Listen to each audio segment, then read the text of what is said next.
तमाम देखने वालों को मेरी तरफ से अस्सलाम वालेकुम वरहमतुल्लाहि वबरकातुहू। स्टूडेंट्स, आज जो हम टॉपिक डिस्कस करेंगे वो मेहरान यूनिवर्सिटी के पास पेपर्स के बहुत ही इंपॉर्टेंट क्वेश्चन डिस्कस करेंगे जो आज तक जो हैं वो आ चुके हैं। इनको अगर आप देखेंगे आपको बहुत फ़ायदा होगा। तो आज का पहला सवाल है, the modulus of -5 iota is. अगर हम -5 आयोटा का मॉडुलस निकालें तो क्या होगा। तो स्टूडेंट, हमें पता है कि फ़र्ज़ करें हमने सपोज़ किया कि ये जो -5 आयोटा है ये हमारा कौन है, ये कॉम्प्लेक्स नंबर है। तो z is equal to -5 iota. अगर हम इसे स्टैंडर्ड फॉर्म में लिखें तो आप देखें इसके साथ रियल पार्ट नहीं है। रियल पार्ट किसे कहते हैं, जिसके साथ आयोटा नहीं होता। तो देखें इसके साथ आयोटा नहीं है तो इसका जो रियल पार्ट होगा वो कौन होगा, 0।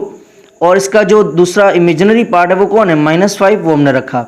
अब अगर हमें इसका मॉडुलस निकालें तो ये आपको लेट करें कि x है और ये आपका कौन है, ये y है। हमें पता है कि मॉडुलस किसी भी कॉम्प्लेक्स नंबर का कैसे निकालते हैं, उसके लिए क्या फार्मूला होता है, a² + b² या x² + y² और इसका अंडर रूट। तो x की जगह पे 0 पुट किया तो स्क्वायर और y की जगह -5 पुट किया। हमें पता है कि 0 का स्क्वायर 0 और -5 का स्क्वायर। तो हमें पता है कि माइनस वाली वैल्यू के ऊपर जब पावर इवन होता है तो इसका जो आंसर आएगा वो पॉजिटिव आएगा। अगर ऐसे भी नहीं याद होता तो सिंपल मल्टीप्लाई कर रहे हैं, -5 मल्टीप्लाई पे -5 तो ये आएगा 25 पॉजिटिव, ठीक है।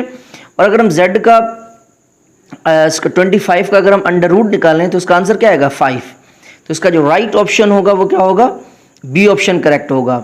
उसके बाद जो सेकेंड क्वेश्चन है वो ये है, what will be the probability of getting at least one head if two coins tossed together once। कह रहा है कि हमारे पास जो coins हैं वो coins कितनी हैं, 2 coins हैं और उनको हम क्या कर रहे हैं, टॉस कर रहे हैं। और उन दोनों को जो हम टॉस कर रहे हैं वो एक ही वक्त में टॉस कर रहे हैं। तो स्टूडेंट्स, हमें पता है कि अगर कोई भी कॉइन होती है तो उस कॉइन के अंदर एक हेड होता है और एक टेल होता है। अगर हम 2 कॉइन्स को टॉस करें, मगर हमें क्या कह रहा है कि इसमें आंसर क्या आना चाहिए, एटलीस्ट 1 हेड। हम एक ही कॉइन को अगर हम 2 बार टॉस करते हैं, ठीक है, तो 2 कॉइन्स को अगर हम एक ही बार में टॉस करते हैं, मगर हमें आंसर क्या चाहिए, एटलीस्ट 1 हेड चाहिए। तो हमें पता है अगर हम 2 कॉइन्स को टॉस करें या तो दोनों कॉइन्स में हेड आएगा या एक कॉइन में हेड आएगा और दूसरे में टेल आएगा, या पहले में टेल आएगा और दूसरे में हेड आएगा, या दोनों में टेल आएगा। मगर हमें यहाँ पे सवाल क्या पूछ रहा है कि आपके पास क्या आंसर क्या आना चाहिए, एटलीस्ट 1 हेड आना चाहिए, एक हेड। तो हमें पता है कि यहाँ पे जो टोटल सैंपल स्पेस बनेगा वो टोटल कितना है, 1 2 3 4। तो सैंपल स्पेस 4 है, हमें क्या चाहिए, एटलीस्ट 1 हेड। तो देखें एक हेड इसमें है, एक हेड इसमें है, एक हेड इसमें है, मगर इसमें हेड नहीं है। तो 3 रखा ऊपर और टोटल सैंपल स्पेस कितना है, 4 नीचे। तो इसकी जो प्रोबेबिलिटी है वो क्या बनी, 3/4। उसके बाद जो नेक्स्ट क्वेश्चन, इसका जो राइट ऑप्शन होगा कौन सा होगा, बी ऑप्शन, 3/4। उसके बाद क्वेश्चन नंबर 3 में कह रहा है derivative of sec inverse x। तो हमें पता है स्टूडेंट्स कि सेक इनवर्स x का जो डेरिवेटिव होता है वो होता है -1/x modulus under root x² + 1। Okay जी। क्वेश्चन नंबर 4 कह रहा है कि साइन 50 डिग्री जो है वो किसके बराबर है।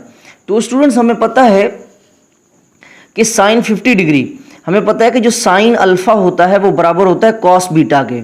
साइन अल्फा बराबर होता है कॉस बीटा के, मगर तब जब अल्फा और बीटा दोनों क्या हो, कॉम्प्लीमेंट्री एंगल हो। मतलब अल्फा और बीटा दोनों का जो सम हो वो किसके बराबर हो, 90 डिग्री के बराबर हो। तो आप देखें, फर्ज करें यहाँ पर जो 50 है, यहाँ पर जो आपका 50 है ये फर्ज करें आपका अल्फा है, और बीटा में क्या आएगा, 50 में क्या ऐड करेंगे तो आपका आंसर 90 आएगा। तो हमें पता है बीटा में अगर हम 40 रखें तो आपका जो आंसर आएगा वो 90 आएगा। तो 50 और 40 को अगर हम सम करते हैं तो वाकई जो है वो 90 आता है। इसका मतलब साइन 50 जो होगा वो बराबर होगा कॉस 40 के, क्योंकि कॉस तो है, बीटा की जगह क्या वैल्यू पुट की हमने, 40, तो cos 40।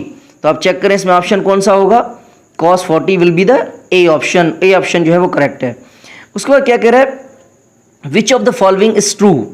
Number A, sine -θ is equal to sine theta, क्या जो साइन माइनस थीटा है वो साइन थीटा के बराबर है? No. Sine minus theta is equal to cos theta? No. Sine minus theta is equal to minus cos theta? No.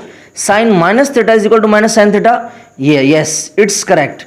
ये आपका correct option है, ठीक है, D option will be correct. अच्छा, उसके बाद क्वेश्चन नंबर 6 कह रहा है कि if two rows of a matrix are identical then its determinant is, कह रहा है कि आपके पास एक मैट्रिक्स है और अगर एक मैट्रिक्स की दो रोज आर आइडेंटिकल, अगर दो रोज उसकी सेम है, दो रोज उसकी अगर सेम हो तो फिर उसका अगर हम डिटर्मिनेंट निकालें तो क्या आएगा? तो स्टूडेंट्स ये एक प्रॉपर्टी है, याद कर लें कि अगर किसी भी मैट्रिक्स की दो रोज अगर सेम होंगी तो उसका जो डिटर्मिनेंट होगा वो 0 होगा। अब इसका एग्जांपल देख लें। और वैसे जो पिछला जो क्वेश्चन मैंने बताया sine minus theta is equal to minus theta क्यों आया? क्योंकि जो साइन है वो आपका ऑड फंक्शन है। चलें इसका डिटर्मिनेंट निकालें। अब देखें इसकी दो रोज जो हैं, दोनों रोज जो हैं इसकी वो दोनों रोज सेम है। तो इसका डिटर्मिनेंट निकालें, 2 4 जा 8 और 2 4 जा 8, माइनस करें 0। इसकी भी देख लें, दो रोज स्टूडेंट सेम है। तो याद रखें अगर दो मैट्रिक्स की, एक मैट्रिक्स की अगर दो रोज सेम होंगी तो उसका जो डिटर्मिनेंट आएगा वो हमेशा क्या आएगा? 0 आ जाएगा, ठीक है। ओके जी। उसके बाद जो नेक्स्ट क्वेश्चन है वो क्या है? 7, क्वेश्चन नंबर 7 कि 45 डिग्री करेस्पॉन्ड्स टू, कि आपकी जो -45 डिग्री है वो किसके बराबर होगी? तो हमें स्टूडेंट हमें पता है कि हमें यहाँ पे क्या पूछ रहा है? 45 डिग्री। जब भी स्टूडेंट याद रखें कि जब हम डिग्री से किसी चीज़ को रेडियन में कन्वर्ट करते हैं तो हम उसे मल्टीप्लाई करते हैं पाई बाय 180 से, और अगर हम रेडियन से डिग्री में जाते हैं तो हम क्या करते हैं? 180 अपॉन पाई से मल्टीप्लाई करते हैं। मगर यहाँ पे क्या गिवन है? 45 डिग्री गिवन है, ठीक है। 45 डिग्री मल्टीप्लाई बाय, अच्छा डिग्री है, डिग्री को डिग्री से कहाँ जाना है? रेडियन में। किससे मल्टीप्लाई करेंगे? पाई बाय 180, पाई बाय 180 से मल्टीप्लाई।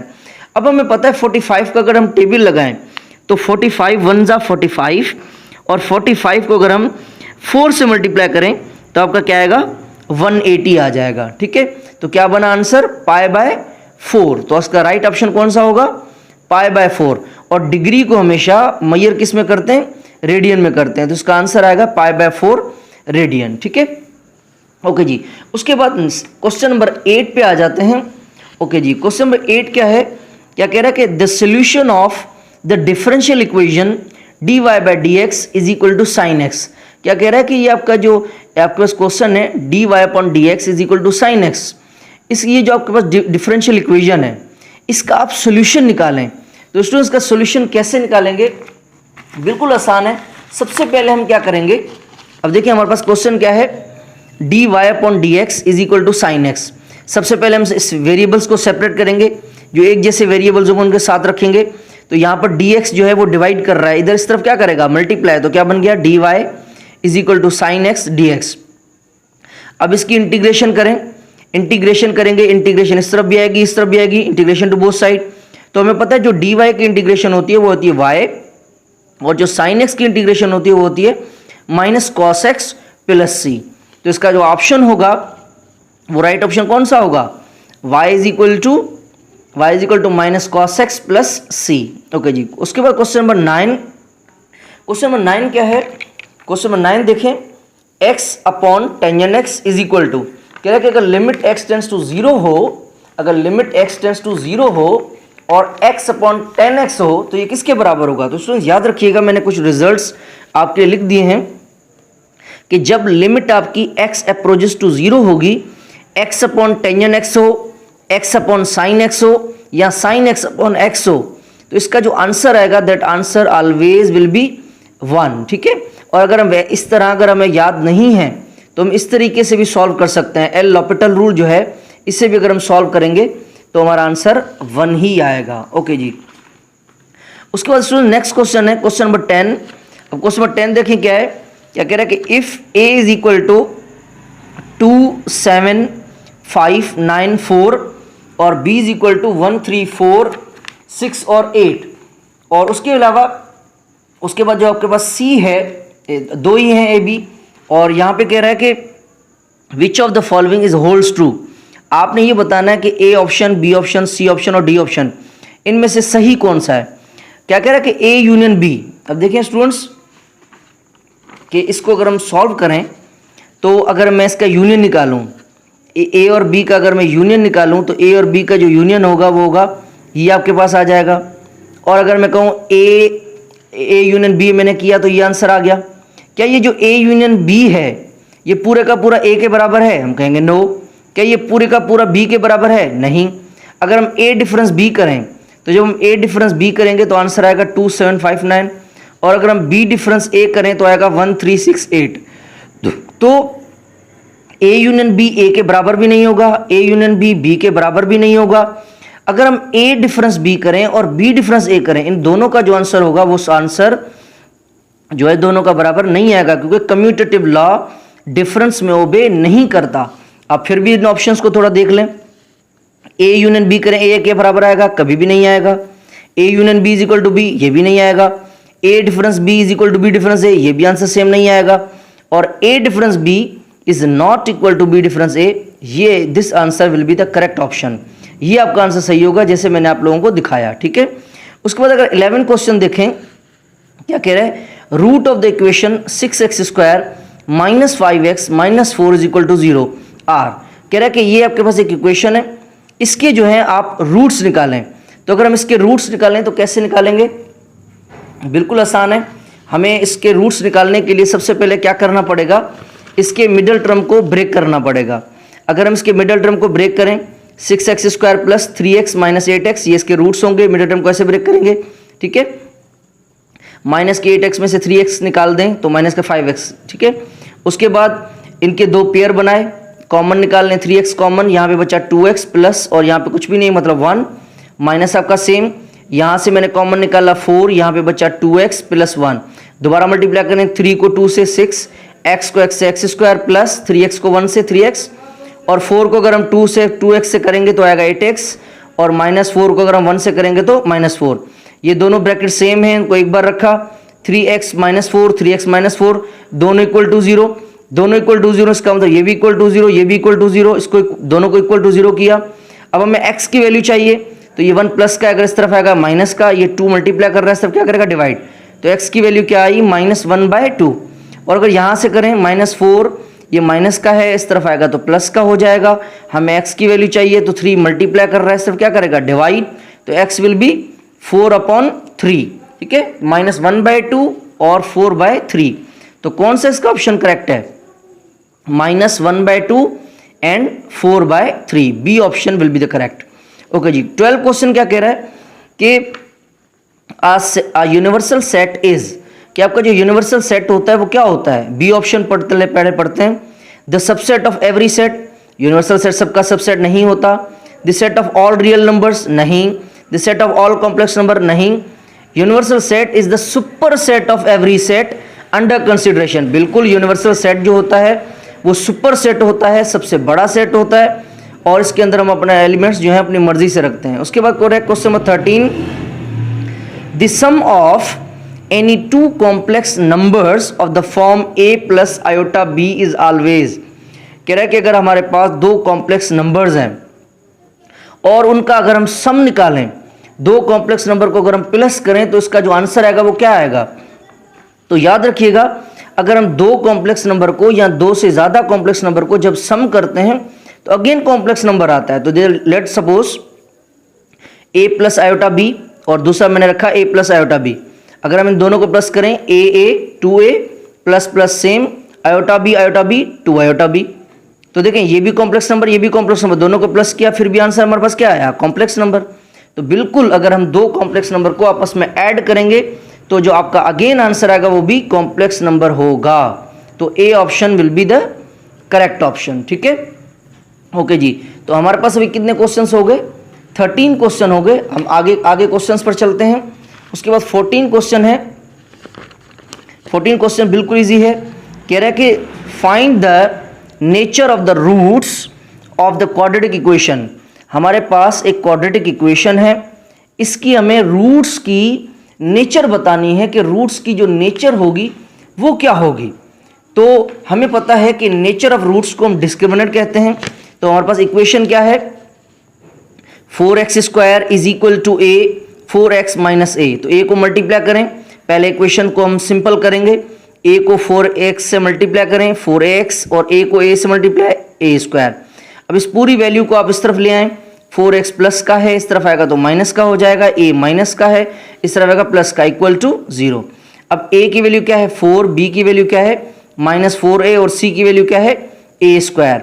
हम डिस्क्रिमिनेंट कैसे निकालते हैं, नेचर रूल कैसे निकालते हैं, d is equal to B square minus 4ac। Value put कर दें, b की वैल्यू क्या है -4a और उसके ऊपर स्क्वायर, तो स्क्वायर आ गया, माइनस आपका सेम, 4 आपका सेम, a की वैल्यू क्या है 4 और c की जगह क्या वैल्यू है a स्क्वायर 4 का स्क्वायर 16 माइनस के ऊपर स्क्वायर है तो ये प्लस का बन जाएगा क्योंकि पावर इवन है, और a का स्क्वायर a स्क्वायर माइनस आपका सेम, 4 को 4 से 16 आपका सेम और a square same, 16a square में से 16a स्क्वायर निकालेंगे तो आंसर विल बी 0। ठीक है, तो याद रखिएगा कि जब भी डिस्क्रिमिनेंट का नेचर रूट्स का आंसर 0 आता है इसका मतलब है कि हमारे जो रूट्स होंगे वो इक्वल होंगे और आपके रियल होंगे। तो इसका कौन सा ऑप्शन करेक्ट होगा, तो इसका ऑप्शन जो करेक्ट होगा वो आपका ए ऑप्शन जो है वो करेक्ट होगा, रियल एंड इक्वल। ओके जी, क्वेश्चन नंबर 15 जो है 2 मेटाराइसेस आर इक्वल। ठीक है, इसमें एक क्वेश्चन मुझसे जो है वो मिस हो गया, वो मैं क्वेश्चन डिस्कस कर लेता हूँ। 16 जो है वो इसके चलें इसके बाद में डिस्कस कर लेता हूँ। ठीक है, ओके जी, 2 मेटाराइसेस आर इक्वल कह रहा है कि आपके पास 2 मेटाराइसेस जो हैं वो इक्वल हैं। अगर 2 मेटाराइसेस इक्वल हैं, इफ अब 2 मेटाराइसेस आपस में बराबर कब होंगे, number of columns is equal to number of rows, नहीं मगर मे भी हो भी सकता है, मगर कब, जब एलिमेंट्स भी सेम हो। ठीक है, ओके जी, B option number of column is greater than number of rows, नहीं, number of column is less than number of rows, नहीं, if they are of a same order corresponding elements are equal.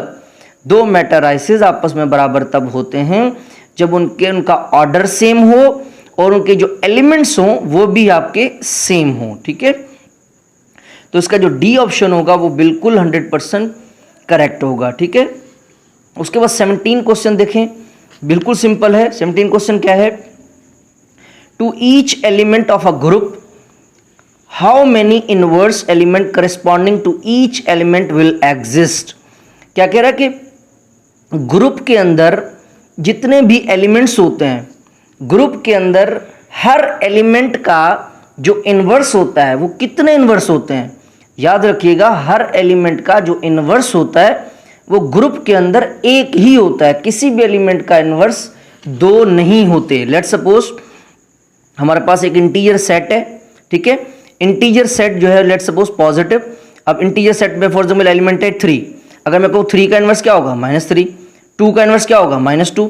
देखिए हर element का एक ही inverse होता है, group के अंदर हर element का एक ही इनवर्स होता है। इसमें मैंने 16 क्वेश्चन जो है वो मिस कर दिया है कि अब देखें, अगर कोई भी आपके पास मैट्रिक्स होगा और अगर उस मैट्रिक्स की अगर एक रो 0 होगी, ऐसा मैट्रिक्स जिसकी अगर एक रो 0 होगी तो उसका जो डिटर्मिनेंट होगा वो हमेशा जो है वो क्या होगा 0 होगा। ये क्वेश्चन मुझसे मिस हो गया था। ठीक है, ओके जी, क्वेश्चन नंबर 18 की तरफ चलते हैं। अब क्वेश्चन नंबर 18 क्या है, 2 - 3 power n-1 represents the sequence. कह रहा है कि ये आपके पास जो है वो जनरल टर्म मौजूद है। ठीक है, इसकी nth टर्म मौजूद है, इसकी सीक्वेंस बनाएं। अब इसकी सीक्वेंस कैसे बनाएंगे, बिल्कुल इजी है, कोई मुश्किल नहीं है। इसकी सीक्वेंस बनाने के लिए हम क्या करेंगे कि एक जो n है, इस n की जगह हम 1 पुट करेंगे। जब हम n की जगह 1 पुट करेंगे तो जब आप n की जगह 1 पुट करेंगे तो इधर आएगा, n की जगह जब 1 पुट करेंगे 1 - 1 0, -3 के ऊपर पावर 0, तो किसी भी नंबर के ऊपर पावर 0 तो क्या आएगा 1, 2 1 जा -2। ठीक है, ओके जी। अब उसके बाद अगर n की जगह 2 रखें, n की जगह अगर हमने 2 रखा, 2 - 1 2 और -3 का अगर हम स्क्वायर करेंगे तो 9, 2 9 जा 2 3 जा 6 आ जाएगा। ठीक है, ओके जी। अगर हम n की जगह 3 रखें तो 3 में से अगर हम 1 निकाल दें तो इधर बचेगा 2 -3 का स्क्वायर, तो -3 का स्क्वायर आएगा 9, 2 9 जा 18 आ जाएगा। ठीक है, तो ये ऑप्शन इसका जो है वो ये करेक्ट नहीं आ रहा, नीचे वाला करेक्ट आ रहा है। ठीक है, ये 2 आ गया और उसके बाद n की जगह जब हम 2 पुट किया, 2 - 1 1 और 3 -3 के ऊपर 1 है तो 2 3 जा -6। और अगर n की जगह अगर हम 3 पुट करेंगे, 3 में से 1 गया, 2 बचा, 3 का स्क्वायर जो है वो 9, 2 9 जा 18, ठीक है। और अगर n की जगह अगर हम 3 पुट करें और 4 पुट करें, तो 4 में से अगर हम 1 माइनस करें तो आएगा 3। तो 3 का अगर हम -3 की अगर हम पावर 3 करें, 3 3 जा 9, 9 3 जा 27, ठीक है। तो 27 आ जाएगा, और 2 को 27 से करें तो माइनस का 54। तो इसका जो सी ऑप्शन होगा वो आपका करेक्ट होगा। उसके बाद स्टूडेंट्स कह रहा है क्वेश्चन नंबर 19 में, how many 3 elements subsets are there of the 5 element set. क्या कह रहा है कि हमारे पास एक सेट है जिसके अंदर एलिमेंट्स हैं 1 2 3 4 5। अब देखें स्टूडेंट्स, याद रख लें कि अगर हमारे पास कोई भी सेट होता है तो arrangement does not matter in set. हमें पता है कि सेट के अंदर जो अरेंजमेंट होती है एलिमेंट्स को आगे पीछे करने से कोई फर्क नहीं पड़ता। तो इसका मतलब है कि ये जो क्वेश्चन है, this is question of combination. ये हमारे पास क्वेश्चन जो है वो कॉम्बिनेशन का है, क्योंकि क्वेश्चन में क्या कह रहा है, देखें हाउ मेनी 3 एलिमेंट्स, 3 एलिमेंट्स का जो सबसेट होगा वो 5 एलिमेंट सेट में क्या होगा। तो इसका मतलब कॉम्बिनेशन की बात कर रहा है, ठीक है। ओके जी, तो कॉम्बिनेशन 5 टोटल 5 एलिमेंट्स हैं, 5 ऊपर रखा और 3 एलिमेंट्स की बात कर रहा है, 3 नीचे। ये आ गया 5 फैक्टोरियल, 5 में से अगर 3 माइनस करेंगे तो ये आ गया 2, ठीक है। 5 ऊपर और 2 जो है आपका नीचे, तो 5 को पीछे बैक ले जाएं, 5 × 4 और नीचे 2, 2 1 जा 2, 2 2 जा 4, 5 2 जा 10, तो ये आपका 10 आंसर आ गया, ठीक है। ओके जी, मजीद आगे चलते हैं। उसके बाद क्वेश्चन नंबर 20। अब देखिए क्वेश्चन नंबर 20 जो है वो बहुत ही ज़बरदस्त क्वेश्चन है। क्या कह रहा है कि 2x माइनस वाई और उसके ऊपर जो पावर है वो आपकी 4 मौजूद है, ठीक है। तो हमने बताना है कि ये जो बराबर होगा वो किसके होगा। तो स्टूडेंट्स याद रखिएगा कि इसको हम कैसे सॉल्व करेंगे। अब देखें सॉरी, अब इसकी जो पावर है वो क्या है 5। इसका मतलब है कि इसके अंदर जो टर्म्स होंगी वो कितनी होंगी 6। अगर पावर 1 होगी तो टर्म्स 2 होंगी, अगर 2 पावर होगी तो टर्म 3 होंगी, अगर 3 पावर होगी तो टर्म 4 होंगी, 4 पावर होगी तो आपकी जो टर्म्स होंगी वो 5 होंगी, और 5 पावर होगी तो टर्म्स कितनी होंगी 6, ठीक है। जितनी पावर उससे एक टर्म ज़्यादा होगी। तो इसकी पावर 5 है तो इसके अंदर टर्म्स कितनी होंगी 6। अब इसकी अगर हम मिडल टर्म को ब्रेक करना चाहें तो कैसे करेंगे। अब देखें कि इसके ऊपर पावर 5 है तो एक तो बात पक्की होगी, इसके अंदर टर्म्स कितनी होंगी 6 होंगी, ठीक है। अब देखें इसके अंदर जो है, अब एक ट्रिक मैं बताने जा रहा हूँ, इसको गौर से सुनिएगा। अब इसके अंदर देखें कि अंदर कौन है, माइनस की साइन है। तो याद रखिएगा जब पावर अंदर सिंबल जो है जब अंदर माइनस की होगी तो हम क्या करेंगे, terms will be the science will be the alternate. हम अल्टरनेट चलेंगे, पहले प्लस फिर माइनस फिर प्लस फिर माइनस फिर प्लस फिर माइनस। मतलब इसके अंदर जो 6 टर्म्स होंगी अगर बीच में माइनस होगी तो हम पहले प्लस से चलेंगे, फिर माइनस, फिर प्लस, फिर माइनस, ठीक है।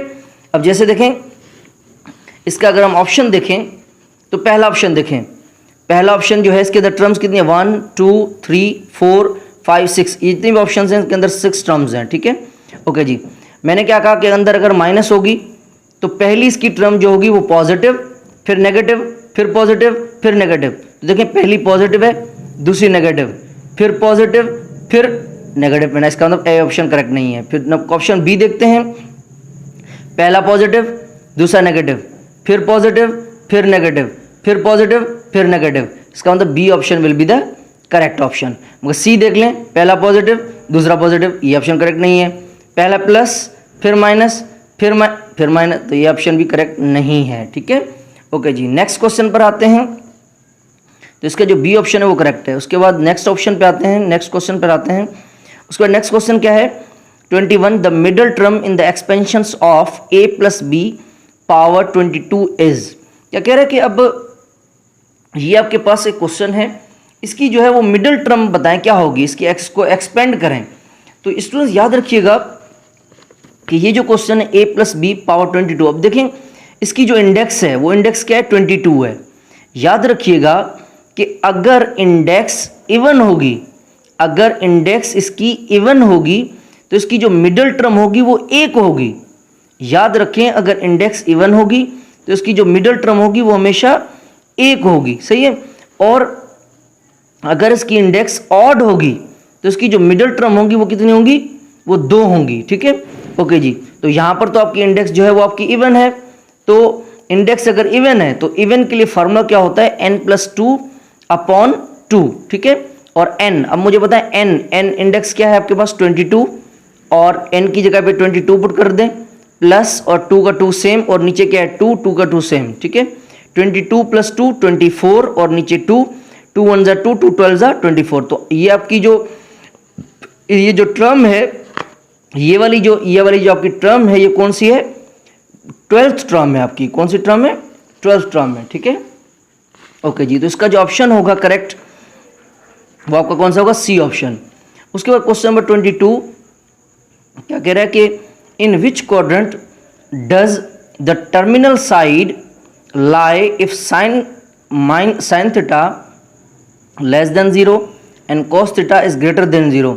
क्या कह रहा है कि आपका जो बताया कि ये किस क्वाड्रेंट में जो है वो लाया करेगा। तो स्टूडेंट्स आपको पता है, इसके लिए मैंने आप लोगों के लिए एक छोटी सी ट्रिक बनाई है, इस पर गौर कीजिएगा। अब देखें क्या है कि sin थीटा लेस देन 0, अगर sin थीटा लेस देन 0 है इसका मतलब नेगेटिव है। cos थीटा ग्रेटर देन 0, इसका मतलब है कि जो cos थीटा की वैल्यू है वो क्या है, पॉजिटिव है। अब इसके लिए मैंने एक छोटी सी ट्रिक बनाई है कि क्वाड्रेंट्स को याद करने के लिए बिल्कुल आसान है। अम्मा साइन टेक केयर, अम्मा साइन टेक केयर, ए अम्मा इसका मतलब है यहाँ पे फर्स्ट क्वाड्रेंट में जो है ऑल पॉजिटिव, फर्स्ट क्वाड्रेंट में क्या होंगी, ऑल पॉजिटिव। जितने भी साइन है, कॉस है, टेंजेंट है, ये सारे के सारे जो होंगे फर्स्ट में क्या होंगे, पॉजिटिव, ठीक है। ओके जी, सेकंड की अगर बात करें तो सेकंड पे ऑप्शन क्या है, साइन किससे स्टार्ट हो रहा है, एस से। इसका मतलब सेकंड क्वाड्रेंट में आपका जो साइन होगा और उसका जो उलट होगा वो आपके पॉजिटिव होंगे, बाकी सब के सब नेगेटिव होंगे, ठीक है। ओके जी, अगर थर्ड की बात करें, थर्ड पे क्या है, टेक, टी से स्टार्ट हो रहा है, माने टेंजेंट पॉजिटिव होगा और इसका जो उलट होगा वो भी पॉजिटिव होगा, बाकी सब के सब नेगेटिव। लास्ट में जो फोर्थ क्वाड्रेंट है वो क्या है, केयर मीन सी किससे स्टार्ट हो, कॉस। क्या कह रहा है, कॉस जो होगा वो पॉजिटिव होगा और इसका जो उलट होगा वो भी पॉजिटिव होगा, बाकी सब के सब नेगेटिव। और यहाँ पे भी क्या कह रहा है, कॉस पॉजिटिव, तो देखें कॉस पॉजिटिव फोर्थ क्वाड्रेंट में, और बाकी सब के सब, तो बाकी सब के सब कौन होंगे, साइन, तो साइन इसके अंदर क्या होगा, नेगेटिव। तो इसका मतलब इसका आंसर जो होगा वो कौन सा होगा, fourth option will be the correct option, ठीक है। तो आपका जो फोर्थ ऑप्शन होगा वो क्या होगा, करेक्ट ऑप्शन होगा, ठीक है, फोर्थ क्वाड्रेंट, सही है। उसके बाद क्या कह रहा है, question number 23, if measure of the arc length of a circle is equal to the radius. क्या कह रहा है कि सर्किल की जो आर्क लेंथ है वो बराबर है किसके, सर्किल के रेडियस के। तो बताएं कि इसकी जो सेंट्रल एंगल होगी वो किसके बराबर होगी। तो स्टूडेंट बिल्कुल आसान है, हमें पता है कि जो आपकी आर्क लेंथ होती है उसको हम किससे शो करते हैं, एस से, ठीक है। क्या कह रहा है कि जो आर्क लेंथ है वो किसके बराबर है, रेडियस के, S is equal to R. हमें क्या चाहिए, थीटा चाहिए। हमें पता है आर्क लेंथ का फार्मूला होता है S is equal to R theta. हमें थीटा की वैल्यू चाहिए, आर मल्टीप्लाई कर रहा है, सब क्या करेगा, डिवाइड। तो एस की वैल्यू क्या है, एस और आर की वैल्यू दोनों की क्या है, सेम। तो एस की वैल्यू 1 और आर की वैल्यू 1, 1 × 1 कैंसिल कर दें, क्या बचा 1। तो हमें पता है कि डिग्री को, एंगल को हम हमेशा मेजर किस में करते हैं, रेडियन में। तो थीटा विल बी 1 रेडियन, ठीक है। ओके जी, तो इसका ऑप्शन होगा 1 radian, C option will be the correct option. उसके बाद क्वेश्चन नंबर 24 है, sin 3x upon sin x minus cos 3x upon cos x। ये भी जो होगा ये किसके बराबर होगा, बिल्कुल इजी है और बिल्कुल सिंपल है स्टूडेंट्स।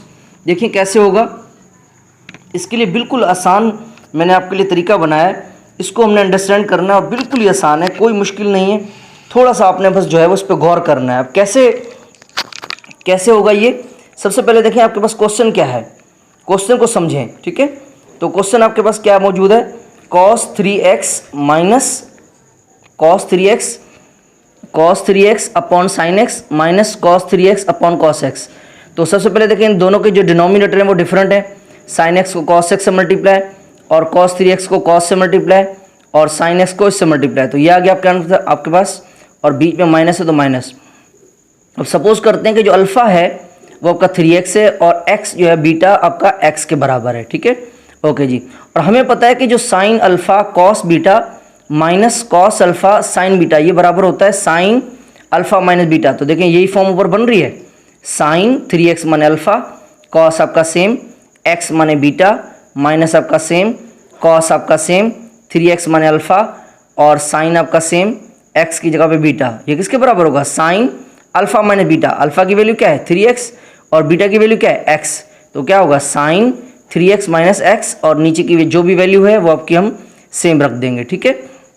अब हमें पता है 3x में से अगर एक x चला जाएगा तो क्या बचेगा साइन 2x और नीचे क्या है sine x upon 2 cos x।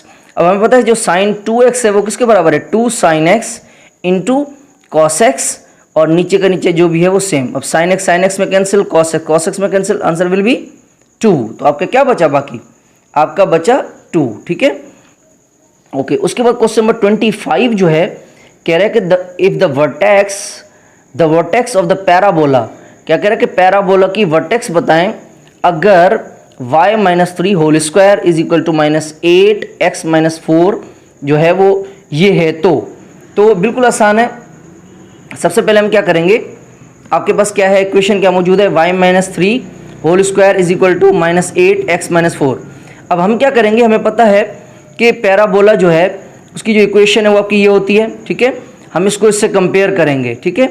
Okay जी, और इस इक्वेशन से हम तब कंपेयर करेंगे जब आपकी जो पैराबोला होगा उसका जो ओरिजिन होगा वो 0 नहीं होगा।